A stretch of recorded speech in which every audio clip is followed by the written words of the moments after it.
দুনিয়ার মধ্যে সবথেকে সফল মানুষকে যাওয়ার সময় সে যে ইমানের সাথে এই যে ক্ষুদ্র পরিমাণ ইমান নিয়ে দুনিয়া থেকে গেল, নবীজি বলেন এই দুনিয়ার মধ্যে সবথেকে সফল মানুষ। প্রিয় মুসলিম ভাইরা, নবীজি সাল্লাল্লাহু আলাইহি ওয়াসাল্লাম তিনি অতি চমৎকার ভাবে ব্যাখ্যা দিয়েছেন যে মিসকালু হাব্বা মিসকালু যারা, সরিষার দানার সম পরিমাণ এক যারা পরিমাণ ঈমান দিয়ে নবীজি বলে আমার যে উম্মত এই দুনিয়া থেকে পরকালীন জগতে পাড়ি জমাতে পারবে। যদিও সে দুনিয়ার মধ্যে সবথেকে বেশি দুঃখী মানুষ নয়, দুনিয়ার মধ্যে যদি সবথেকে হতদরিদ্র হয়, আল্লাহ রাব্বুল আলামিন এই যে অতি ক্ষুদ্র পরিমাণ ঈমান, এই ঈমানটা আল্লাহ তাআলার কাছে এত বেশি দামি, এত বেশি দামি, আল্লাহ রাব্বুল আলামিন তার ওই বান্দাকে রাজি হয়ে খুশি হয়ে যখন তাকে জান্নাত দান করবেন, আল্লাহ তাআলা বলবে বান্দা তুমি চাও কি চাও, তুমি জান্নাতে, ওই বান্দা আল্লাহর কাছে চাইবে আল্লাহ এই জিনিসটি আমি চাই। চাওয়ার পরে আল্লাহ তাআলা বলবে তুমি আরো কিছু চাও। ওই সময় বান্দা আশ্চর্য হয়ে যাবে, আল্লাহ দুনিয়াতে আমি সবথেকে ক্ষুদ্র পরিমাণ ঈমান নিয়ে দুনিয়া থেকে এসেছি, এর বিনিময়ে তুমি এত বিশাল জান্নাত আমাকে দান করেছো। সে আশ্চর্যান্বিত হয়ে যাবে। হাদিসের মধ্যে এসেছে আল্লাহ রাব্বুল আলামিন তার এই কথাটা শুনে হেসে দিয়ে এরপরে আল্লাহ রাব্বুল আলামিন তাকে বলবে এই ঈমানের মূল্য আমি রব, আমি আল্লাহ আমার কাছে এত বেশি যে আমি খুশি হয়ে রাজি হয়ে তোমাকে ওয়াশারাতা আও আফি দুনিয়া ওয়াল আখিরা। আল্লাহু আকবার। আল্লাহ রাব্বুল আলামিন বলবেন আরে বেটা যেই দুনিয়াতে তুই থাকতিস ওই দুনিয়ার সম পরিমাণ তুই যা চেয়েছিস তারপরেও আমি ওই দুনিয়ার সম পরিমাণ 10টা দুনিয়া আমি আল্লাহ তোকে দান করে দিলাম। কল্পনা করতে পারে যে দুনিয়াতে আপনি বসবাস করছেন, একদম ক্ষুদ্র ঈমান নিয়ে যে মৃত্যুবরণ করবে, নবীজি কেবল তার পরিমাণটা বলেছে যে এই দুনিয়ার সম পরিমাণ 10টা দুনিয়া তাকে দান করবে। আমাকে এবং আপনাদেরকে দুনিয়াবী সমস্ত কাজ থেকে বিরত রেখে আল্লাহ রাব্বুল আলামিনের গুরুত্বপূর্ণ বিধান জুমার নামাজ আদায়ের জন্য সকলকে আগে ভাগে মসজিদে আসার সুযোগ করে দিয়েছেন। এজন্য সকলেই এই মহান রবের দরবারে দিল থেকে জবান খুলে শুকরিয়া আদায় করি আলহামদুলিল্লাহ। প্রিয় মুসলিম ভাইরা, আমি পবিত্র কুরআনুল কারীমের শুরু থেকে কয়েকটি আয়াতে কারিমা তেলাওয়াত করেছি। নবীজি সাল্লাল্লাহু আলাইহি ওয়াসাল্লামের অসংখ্য হাদিস থেকে একটি হাদিস আমি আপনাদের সামনে তেলাওয়াত করেছি। উক্ত আয়াতে, উক্ত হাদিস এবং কুরআনুল কারীমের যে আয়াতে কারিমাগুলিকে আমি তেলাওয়াত করলাম, এই দুইটি বিষয়কে সামনে রেখে আমি অতি সংক্ষিপ্ত পরিসরে কিছু অতি গুরুত্বপূর্ণ আলোচনা পেশ করব। আল্লাহ রাব্বুল আলামিন আমাকে যথাযথভাবে আলোচনাটি উপস্থাপন করার তৌফিক দান করুন আমিন। এবং এই আলোচনা শুনে বুঝে এর উপরে আমরা যেন সকলে আমল করতে পারি, আল্লাহ তাআলা সেই তৌফিকটাও আমাদেরকে দান করুন আমিন। প্রিয় মুসলিম ভাইরা, আল্লাহ রাব্বুল আলামিন এই দুনিয়াতে মানব জাতিকে পাঠিয়েছেন নির্দিষ্ট একটি সময়ের জন্য। প্রত্যেকটি মানুষের দেশের বাড়িগুলো কোন জায়গাতে বলেন তো? কোথায়? কবরে মানে জান্নাতে। কোথায়? আদি বাড়ি কোথায় আপনাদের? জানেন আপনারা কোথায়? আমাদের আদি বাড়ি হলো জান্নাত। আমরা জান্নাতে ছিলাম, আল্লাহ রাব্বুল আলামিনের ফয়সালা হয়েছে দুনিয়াতে আমরা এসেছি, আবার এই দুনিয়া থেকে আমাদেরকে আসল যে বাড়ি আদি বাড়িতেই আবার আমাদেরকে ফিরে যেতে হবে। পৃথিবীতে বিবেকবান যত মানুষ আছে সব মানুষ তারা বিভিন্ন সময়ে জীবনের জীবিকার তাগিদে বিভিন্ন প্রয়োজনে মানুষ বিভিন্ন জায়গাতে অবস্থান করে থাকে। যেমন বাংলাদেশের লক্ষ লক্ষ মানুষ তারা প্রবাসে তাদের জীবিকা উপার্জনের জন্য সময় কাটাচ্ছে। তো সাধারণত অধিকাংশ মানুষের একটা কথা থাকে, একটা বক্তব্য থাকে যে লন্ডনে থাকে, এই লন্ডন বাংলাদেশের থেকেও অনেক বেশি আধুনিক। পৃথিবীর সব আধুনিকতা তাদের একেবারে হাতের নাগালে। তো মৃত্যুর আগে অনেক মা বাবার স্বপ্ন থাকে যে আমি যখন মৃত্যুবরণ করব আমার লাশটাকে দাফন করার জন্য দেশের বাড়িতে নিয়ে যাব। বাড়ি ফুলতলাতে থাকে বাংলাদেশের রাজধানী ঢাকাতে। এটা দেশের মধ্যে সবথেকে আধুনিক শহর। শহরে তার সবকিছুই আছে, কিন্তু মৃত্যুর আগে বাবার ওসিয়াত থাকে সন্তানের যে লাশটাকে আমার দেশের বাড়িতে। তো দেশের বাড়ির প্রতি মানুষের একটা পরিজার টান থাকে, নারীর টান বলে মানুষ, নারীর টান থাকে। মানুষ দুই ধরনের হয়ে থাকে, একটি হলো ঈমানদার, আরেকটা হলো বেঈমান। এই বেঈমানের মধ্যে অনেক পার্থক্য আছে। একটা হলো মুনাফিক, একটা হলো মুশরিক, একটা হলো কাফের। তো যাই হোক না কেন, পার্থক্য যতই থাকুক, এক কথাই বেঈমান। তো ঈমানদার বেঈমান মানুষের শ্রেণী দুইটা।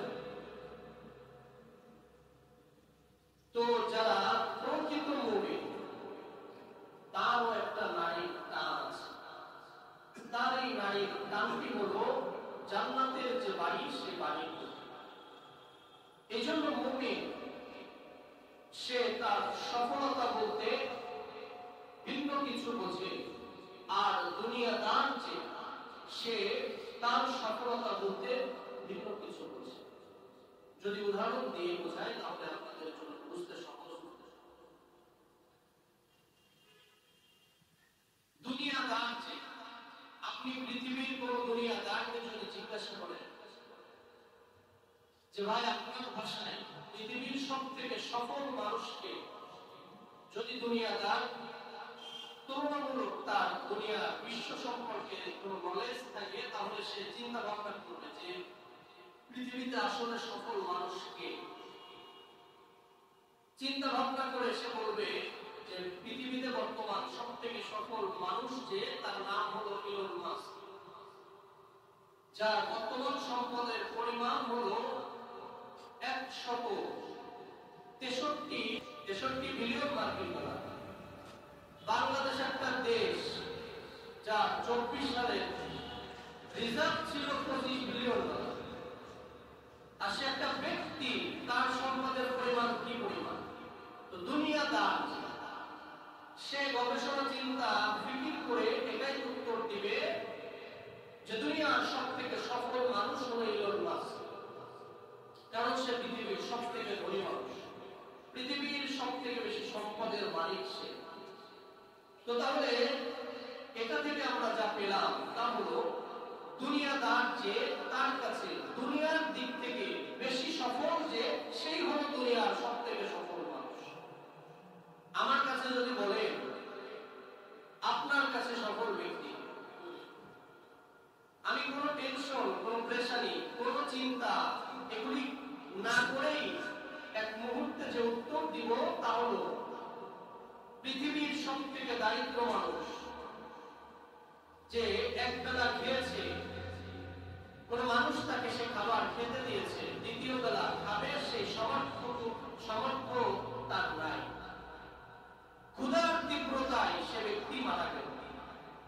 একদম হতদারিদ্র, সারা পৃথিবীর মধ্যে সব থেকে গরিব মানুষ, সব থেকে দুঃখী মানুষ, সব থেকে অসুস্থ মানুষ, যত ধরনের সমস্যা মানুষের থাকতে পারে সব সমস্যা একজনের মধ্যে আছে। আর সে মানুষটির মধ্যে একেবারে কম পরিমাণ ঈমান তার ভিতরে আছে। সেই কমটা কতটুকু? নবীজি সাল্লাল্লাহু আলাইহি ওয়াসাল্লাম হাদিসের মধ্যে দুইটি বর্ণনা তিনি তার সাহাবীদের সামনে দিয়েছেন। একটা এসেছে মিসকালু হাব্বা, আরেকটি হলো মিসকালু যাররা, একটা সরিষার দানা সমপরিমাণ, আরেকটি হলো মিসকালু যাররা, এক যাররা পরিমাণ। যাররার পরিমাণটা কি? যাররার পরিমাণ হলো বিভিন্ন ব্যাখ্যা, বিভিন্ন মুফাসসির, বিভিন্ন মানুষ দিয়েছেন। তার মধ্যে একটা ব্যাখ্যা হলো শীতের দিনে টিনের ফাঁকা দিয়ে, বেড়ার ফাঁকা দিয়ে যে সূর্যের আলো প্রবেশ করে, সেই সূর্যের আলোতে, আলোর ওই যে কিরণ, সূর্যের এই আলোর রশ্মির সাথে একটা জিনিস উঠতে দেখা যায়, যে জিনিস মানুষ চোখে হাজার পাওয়ারের চশমা দিয়েও যেটা দেখতে পারে না, কেবল ওই আলোতেই দেখা সম্ভব, ওটাকেই বলা হয় এক যাররা। কেউ বলেছে যে একটা বালুকে যদি, একটা বালুকণাকে যদি 70 ভাগ করা হয় তার এক ভাগ। যাই হোক, যে ব্যাখ্যাই হোক না কেন, এক যাররা। আবার এক বর্ণনা এসেছে মিসকালু হাব্বা, সরিষার দানা সমপরিমাণ ঈমান। পৃথিবীর সব থেকে দুঃখী মানুষ, সব থেকে দারিদ্র মানুষ, এক কথায় পৃথিবীর সব থেকে বেশি সমস্যায় জর্জরিত একজন মানুষ, তার মধ্যে যদি থাকে, নবীজি বলেন তার পুরস্কারটা কত সুবিশাল হবে। এবং সে যে দুনিয়ার মধ্যে সব থেকে সফল মানুষ, দুনিয়া থেকে যাওয়ার সময় সে যে ঈমানের সাথে এই যে ক্ষুদ্র পরিমাণ ঈমান নিয়ে দুনিয়া থেকে গেল, নবীজি বলেন এই দুনিয়ার মধ্যে সব থেকে সফল মানুষ। প্রিয় মুসলিম ভাইরা, নবীজি সাল্লাল্লাহু আলাইহি ওয়াসাল্লাম তিনি অতি চমৎকার ভাবে ব্যাখ্যা দিয়েছেন যে মিসকালু হাব্বা, মিসকালু যাররা, সরিষার দানা সমপরিমাণ এক যাররা পরিমাণ ঈমান দিয়ে নবীজি বলে আমার যে উম্মত এই দুনিয়া থেকে পরকালীন জগতে পাড়ি জমাতে পারবে, যদিও সে দুনিয়ার মধ্যে সব থেকে বেশি দুঃখী মানুষ নয়, দুনিয়ার মধ্যে যদি সব থেকে হতদারিদ্র হয়, আল্লাহ রাব্বুল আলামিন এই যে অতি ক্ষুদ্র পরিমাণ ঈমান, এই ঈমানটা আল্লাহ তাআলার কাছে এত বেশি দামি, এত বেশি দামি, আল্লাহ রাব্বুল আলামিন তার ওই বান্দাকে রাজি হয়ে, খুশি হয়ে যখন তাকে জান্নাত দান করবেন, আল্লাহ তাআলা বলবে বান্দা তুমি চাও কি চাও, তুমি জান্নাতে, ওই বান্দা আল্লাহর কাছে চাইবে আল্লাহ এই জিনিসটি আমি চাই। চাওয়ার পরে আল্লাহ তাআলা বলবে তুমি আরো কিছু চাও। ওই সময় বান্দা আশ্চর্য হয়ে যাবে, আল্লাহ দুনিয়াতে আমি সব থেকে ক্ষুদ্র পরিমাণ ঈমান নিয়ে দুনিয়া থেকে এসেছি, এর বিনিময়ে তুমি এত বিশাল জান্নাত আমাকে দান করেছো। সে আশ্চর্যান্বিত হয়ে যাবে। হাদিসের মধ্যে এসেছে আল্লাহ রাব্বুল আলামিন তার এই কথাটা শুনে হেসে দিয়ে এরপরে আল্লাহ রাব্বুল আলামিন তাকে বলবে এই ঈমানের মূল্য আমি রব, আমি আল্লাহ আমার কাছে এত বেশি, এত বেশি যে আমি খুশি হয়ে, রাজি হয়ে তোমাকে ওয়াশারাতা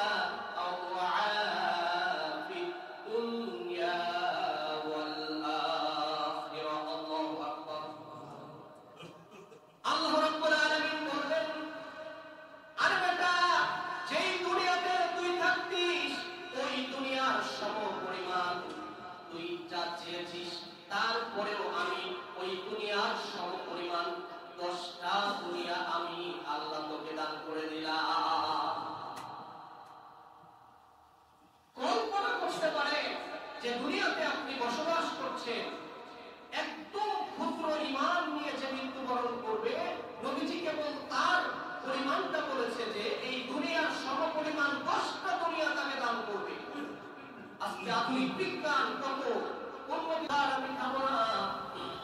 আমার জীবন যদি চলেও যায়, বাদশাকে যে বলো এই খাবারে আমি মুখ দিব না। এরপরে ওই খাবার ফেরত নিয়ে যাওয়া হলো। আল্লাহর নবী এই সাহাবী খাবার খেলো না। বাদশা আরো বেশি রাগান্বিত হয়ে গেল। বাদশা বলল, ওর শেষ চূড়ান্ত পরীক্ষা আমি করব। আল্লাহ রাব্বুল আলামিন কোরআনের মধ্যে যেটা বলেছেন, ওয়ালা নাবলুওয়ান্নাকুম বিশাইইন মিনাল খাউফি ওয়াল জুউ ওয়া নাকসিম মিনাল আমওয়ালি ওয়াল আনফুসি ওয়াত তামারাত। আল্লাহ রাব্বুল আলামিন এই আয়াতে কারিমার মধ্যে কয়েকটি মুমিনদেরকে কয়েকটি পরীক্ষা যে আল্লাহ নেবেন, এটা কয়েকটা ধাপ আল্লাহ বর্ণনা করেছেন।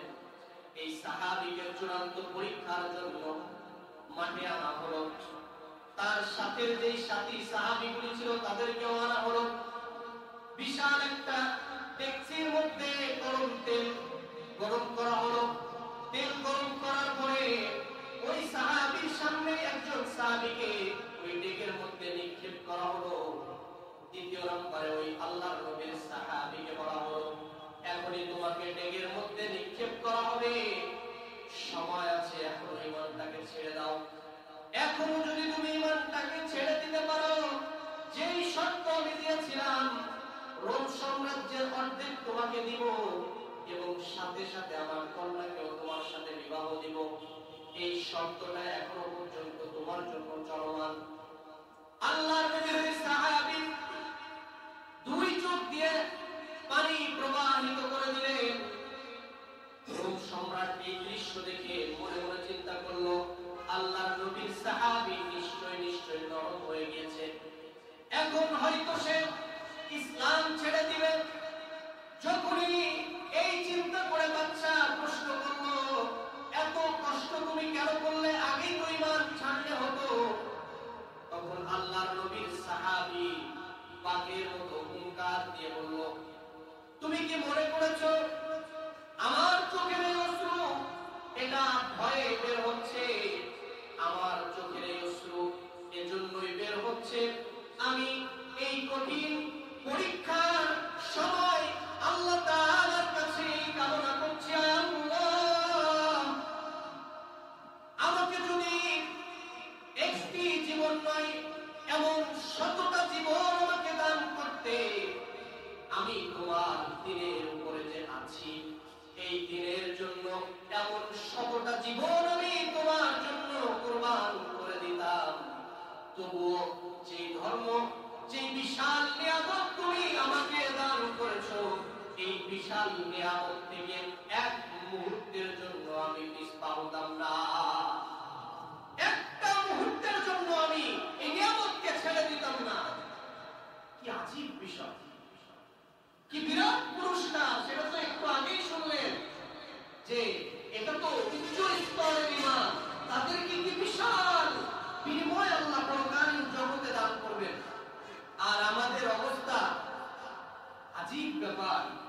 দুনিয়ার ইহুদি খ্রিস্টান অমুসলিমদের যে কুফরি বিশ্বাসের যে রাজনীতিগুলি রয়েছে, এই সমস্ত রাজনীতি এক তো করি, দ্বিতীয়ত হলো এই সমস্ত জিনিসের লোভের কারণে স্থায়ী জীবনের যে শান্তির জায়গা, সেই শান্তির জায়গাটাকেই আমরা নষ্ট করি। এজন্য আল্লাহ তাআলা বলেছেন কোরআনের এক জায়গাতে, আল্লাহ বলছে যে আমি মানুষকে সব থেকে সম্মান দিয়ে সৃষ্টি করেছি। আর এক জায়গাতে আল্লাহ বলছেন আমি মানুষকে সব থেকে সুন্দর আকৃতিতে সৃষ্টি করেছি। আল্লাহ তাআলা বলছেন এই মানুষ যদি সে ঈমানের সাথে মৃত্যুবরণ না করতে পারে, তাহলে চতুষ্পদ যে প্রাণী রয়েছে, এই মানুষটা ওই চতুষ্পদ প্রাণীর থেকেও নিকৃষ্ট। কারণটা এখানে কারণটা কি? কারণটা হলো এই, কিয়ামতের ময়দানে আল্লাহ তাআলা যখন হিসাব নিকাশ করবে, হিসাব নিকাশের সময় যে সমস্ত প্রাণীকে আল্লাহ দুনিয়াতে সৃষ্টি করেছে, দুনিয়াতে কোন প্রাণীর গায়ে শক্তি বেশি, কোন প্রাণীর শক্তি কম, যে দুর্বল শক্তিশালী যে তাকে আঘাত করেছে, কিয়ামতের ময়দানে আল্লাহ তাআলা পাল্টা তাকে আবার আঘাত করার নির্দেশ দিয়ে বলবেন তোমরা মাটি হয়ে যাও, মাটি হয়ে যাও। কাফের যারা তারা এই দৃশ্য দেখে যখন বলতে থাকবে, আল্লাহ আজকের দিনে আমি আনন্দের কোনো জিনিস চাই না, সুখের ঠিকানা জান্নাত চাই না আল্লাহ, কিন্তু সেদিন আর সে সুযোগ আমাদের থাকবে না। এজন্য দুনিয়ার কোন মানুষ কি জানে না যে যে কোনো সময় যে কোনো মুহূর্তে নিঃশ্বাস যেটা ভিতরে একবার গিয়েছে এটা বের নাও হতে পারে, যেটা একবার বের হয়েছে এটা ভিতরে নাও ঢুকতে পারে। এত অনিশ্চয়তা যে জীবনের, সেই জীবনটাকে কেন এই দুনিয়ার ক্ষণস্থায়ী সময়টাতে এত বেশি প্রাধান্য দিতে যাই যে আমরা স্থায়ী জীবনের ঈমানটাকে আমরা দুনিয়াতে সামান্য সুখ শান্তির বিনিময়ে বিক্রি করি। তাহলে এই ঈমানকে বিক্রি করা যাবে? কথা বলেন। সূরাতুল আসরের মধ্যে আল্লাহ তাআলা বলছেন, ওয়াল আসর, আল্লাহ সময়ের শপথ করে বলছেন, ইল্লাল্লাযীনা আমানু ওয়া আমিলুস, ইন্নাল ইনসানা লাফী খুসর, নিশ্চয়ই সমস্ত মানুষ ক্ষতিগ্রস্ত। এরপরে আল্লাহ তাআলা বলছেন, ইল্লাল্লাযীনা আমানু ওয়া আমিলুস সালিহাত ওয়া তাওয়াসাউ বিল হক ওয়া তাওয়াসাউ বিস সাবর। চারটা বৈশিষ্ট্যের কথা বলেছে। আমানু, এরপরে ওয়া আমিলুস সালিহাত, ঈমান আনলেন, আমলে সালিহ করলেন। ঈমান আনলেন, নামাজ পড়লেন না। ঈমান আনলেন, রোজা রাখলেন না। ঈমান আনলেন, হজ করলেন না। ঈমান আনলেন, যাকাত দিলেন না। যাকাত দেওয়ার সময় কলিজাতে টান লাগলো। আচ্ছা আপনারা বলেন তো, যদিও আমি নিজেকে মুসলিম হিসাবে, মুমিন হিসাবে দাবি করি, তাহলে কি আমি প্রকৃত মুমিন হতে পারলাম? কথা বলেন। ওই যে সেই ক্বালাতিল আ'রাবু আমান্না, আরবের সেই বেদুইনদের মতোই হবে। তারা বলেছিল যে আমরা ঈমান এনেছি আল্লাহর উপর। আল্লাহ বলেছিলেন যে না, কুল্লাম তুমিনু, তোমরা ঈমান আনো না, ওয়ালাকিন কুলু আসলামনা, বরং তোমরা কেবল ইসলামের মধ্যে প্রবেশ করেছো।